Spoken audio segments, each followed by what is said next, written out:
मिलाद व गणेशोत्सव निमित्ताने पैठण येथे शांतता बैठक पार. बैठकीला जाणीवपूर्वक अनेक विभागाची दांडी. प्रतिनिधी कलीम पठाण.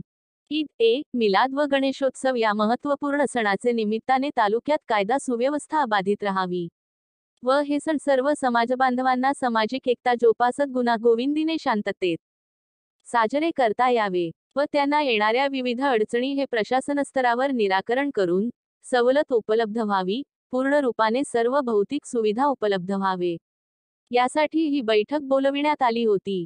पोलीस अधीक्षक, अप्पर पोलीस अधीक्षक व एसडीएम आदी मान्यवरांनी महत्त्वाचे सूचना व मार्गदर्शन केले. दोन्ही समाजांनी आपले सण एकमेकांचे आदर करत सामाजिक सलोखा जपत साजरे करावे. शाळा, वसतिगृह, हॉस्पिटल, इतर समाजाचे प्रार्थनास्थळ व वाहतुकीला अडथळा निर्माण होईल असे निवडू नये. ध्वनी प्रदूषण होईल असे साधने वापरू नये. डीजे ऐवजी पारंपरिक वाद्यांचा वापर करावा. झेंडेला लोखंडी रॉड, लाकडी दांडे न वापरता साधे प्लास्टिक पाईप वापरावे, जे वजनालाही हलके असतात व गर्दीत कोणाला चुकून लागले तरी दुखापत होणार नाही. मद्यपान करू नये. पत्ते, जोगार इतर खेळ ज्यावर शासनाने निर्बंध घातले आहे ते खेळू नये. नसता कारवाईला समोर जावे लागेल.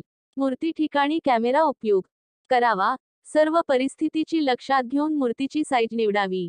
उत्सव दरम्यान देशभक्ती, निसर्गप्रेम, झाडे लावा, प्रणिदया, प्रेम, सामाजिक एकता, सलोखा, साक्षरता, अंधश्रद्धा, मतदान जागृती, पाण्याचा सदुपयोग, पाणी वाचावा, मतदान जागृती या विषयांवर जनजागृती करावी. बोलके चित्र, देखावे करावे.